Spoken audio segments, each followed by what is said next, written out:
हे friends, welcome back. इस video के अंदर टाटा इन्वेस्टमेंट कॉर्पोरेशन के करंट चार्ट पैटर्न के बारे में डिटेल में समझने वाले हैं कि स्विंग ट्रेडिंग और लॉन्ग टर्म के लिए खरीदना चाहिए, बेचना चाहिए या होल्ड करना चाहिए।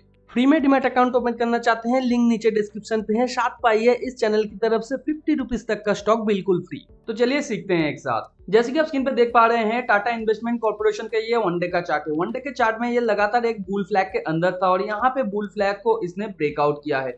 जहां पे बुल फ्लैग का फर्स्ट पोल यहाँ पे था और ये वो एक वेज के थ्रू नीचे आने की कोशिश किया था। और जब भी कोई बुल फ्लैग वेज के थ्रू नीचे आने की कोशिश करता है तो अपने टॉप तक या 80% रेडिएशन के आसपास जाने की कोशिश करता है। तो यहाँ तक ये गया, उसके बाद ये इसने ब्रेकआउट किया है। तो इसका वीडियो मैंने तब बनाया था जब ये फर्स्ट बार को क्रिएट किया था। तब मैंने आप लोगों को बोला था जब ये टॉप को ये ब्रेकआउट करेगा, ब्रेकआउट के बाद एक पुल बैक करके फिर ऊपर जाने की कोशिश करेगा, तब आपको बाय करना है। तो यहाँ पे आप देख सकते हैं इस पॉइंट पे इसने ब्रेकआउट किया है।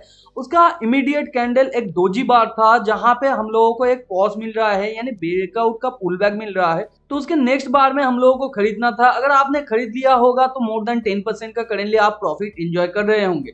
तो अगर आपने नहीं खरीदा है तो आगे आपके लिए बात करेंगे, मगर करेंटली अगर आपके पास कंपनी का शेयर स्विंग पोजीशन के लिए है तो यहाँ पे आपके लिए जो फर्स्ट स्टॉप लॉस बन रहा है 2904 के आसपास, जो कि है ये जो डोजी कैंडल है उसके इमीडिएट नीचे।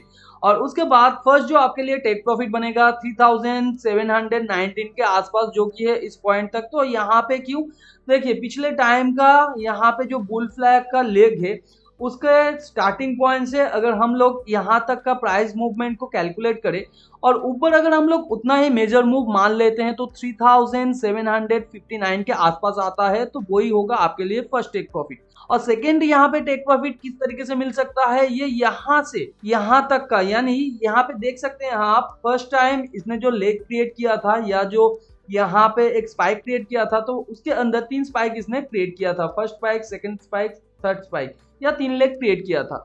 तो सेकंड टाइम इसने यहाँ पे भी एक स्पाइक क्रिएट कर रहा है। तो यहाँ पे फर्स्ट लेग तो इसने क्रिएट कर लिया है और यहाँ पे पुल बैक के बाद इसने सेकंड लेग भी क्रिएट कर लिया है। तो अभी करेंटली थर्ड लेग के फिरात में है। तो थर्ड लेग हम लोग किस तरीके से कैलकुलेट कर सकते हैं, सेकंड लेग का जितना साइज है ऊपर अगर हम लोग उतना ही मान लेते हैं तो यहाँ पे 4234 के आसपास होता है। हालांकि 34 नहीं 40 के आसपास होता है। कंजर्वेटिव वे से 34 के आसपास हम लोग पकड़ लेते हैं ताकि हमारा टेक प्रॉफिट इजीली यहाँ पे फिलअप हो। और उससे पहले अगर कोई भी यहाँ पे रिवर्सल का पैटर्न आता है तो उसके आसपास आपको निकल जाना है, या आप 3719 के आसपास भी थोड़ा सा आपका जो शेयर है वो आप टेक प्रॉफिट ले सकते हैं और फर्दर आप टेल कर सकते हैं। टेल आप किस तरीके से करेंगे, मान लीजिए करेंटली आपका जो स्टॉप लॉस है 2904 के आसपास, तो ये प्राइस ऊपर जाने की कोशिश कर रहा है। तो यहाँ पे ये थोड़ा सा और कंसोलिडेट करके अगर ऊपर जाता है और पिछले टाइम का जो स्विंग हाई है उसे तोड़ के ऊपर इसका प्राइस चला जाता है, तो यहाँ से स्टॉप लॉस को लेके ये जो स्विंग पॉइंट लो है इसके नीचे आप डाल देंगे, या यहाँ पे अगर ये कंसोलिडेट करता है कुछ देर तो इसके नीचे आप डाल देंगे। और इस तरीके से फर्दर ये ऊपर जहां पे भी नया लो बना के फिर ऊपर जाने की कोशिश करेगा और पिछले टाइम का जो स्विंग हाई है उसे तोड़ के उसका प्राइस ऊपर चला जाएगा, तब आप नए स्विंग लो के नीचे यहाँ पे स्टॉप लॉस को डाल देंगे।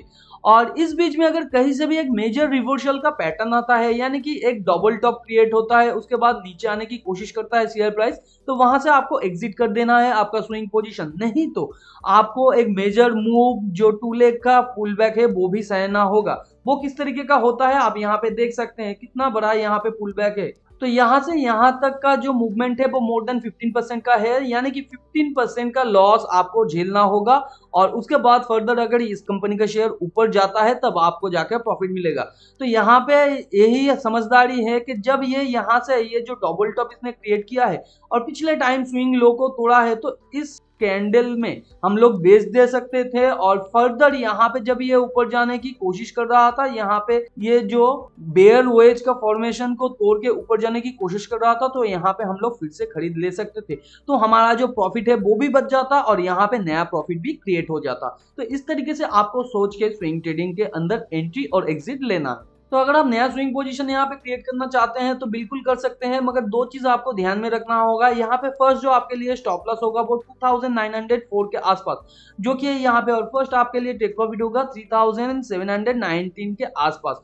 तो यहाँ पे 1:1 से भी थोड़ा सा कम है ये टेक प्रॉफिट। तो यहाँ पे आप अगर पोजीशन लेते हैं तो आपको यहाँ पे बहुत ही छोटा पोजीशन लेना होगा और फर्दर ये अगर पुल बैक करता है और पुल बैक से फिर ऊपर जाने की कोशिश करता है जैसे कि यहाँ पे किया है, तो यहाँ पे भी आप नया पोजीशन क्रिएट कर सकते हैं, मगर वहां पे भी आपका जो स्टॉप लॉस है वो यहाँ तक का रहेगा।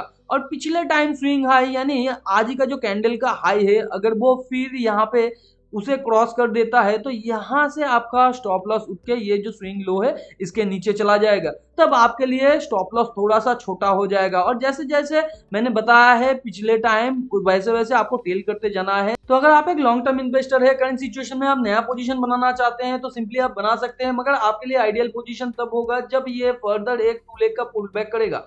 और अगर आप यहाँ पे लेना चाहते हैं तो पोजीशन बहुत ही छोटा लीजिए और फर्दर जब ये बड़ा पुल बैक करेगा और पुल बैक से ऊपर जाने की कोशिश करेगा तब आप इसके अंदर बड़ा पोजीशन लीजिए। और अगर आपके पास ऑलरेडी कंपनी का शेयर है लॉन्ग टाइम के लिए तो आप सिंपली होल्ड कर सकते हैं। मगर यहाँ पे एक चीज आपको ध्यान में रखना होगा, कंपनी का जो क्वार्टर ऑन क्वार्टर रिजल्ट है उसे आपको कंटिन्यूअसली ट्रैक करते रहना है। जब भी आपको लगता है फ्यूचर प्रोस्पेक्ट कंपनी का खराब है, आने वाले टाइम पे कंपनी का रेवेन्यू नेट प्रॉफिट खराब हो सकता है, तो तब कंपनी के अंदर से आपको निकल जाना है या आपका जो शेयर है उसे बेच देना है। तो अगर आप फंडामेंटल एनालिसिस को सीखना चाहते हैं, जानना चाहते हैं एक कंपनी के एनुअल रिपोर्ट से कैसे फाइनेंशियल डेटा को निकाल के सही तरीके से पढ़ा और इंटरप्रेट किया जाता है, या ऑनलाइन पोर्टल जैसे मनी कंट्रोल से कैसे आप एक कंपनी के डेटा को निकाल के सही तरीके से पढ़ के इंटरप्रेट कर सकते हैं, तो सारा का सारा वीडियोस चैनल के प्लेलिस्ट के अंदर अवेलेबल है और इस वीडियो के डिस्क्रिप्शन पर भी मैक्सिमम प्लेलिस्ट का लिंक आपको मिल जाएगा। तो टेलीग्राम चैनल को भी ज्वाइन करके रखिए क्योंकि उसके अंदर मैंने एक एक्सेल शीट शेयर किया है जहां पे चार्ट एनालिसिस के साथ आप लोगों को समझाया है कहां पे एंट्री एग्जिट और टेक प्रॉफिट लेना है। बहुत सारा स्विंग ट्रेडिंग का अपॉर्चुनिटी अभी भी मौजूद है, लिंक नीचे डिस्क्रिप्शन पे है, आप जाके ज्वाइन करके वो एक्सेल शीट को एक्सेस कर सकते हैं। मिलते हैं अगले वीडियो पर, तब तक के लिए अपना बहुत ज्यादा ध्यान रखिए। Thanks for watching and happy investing.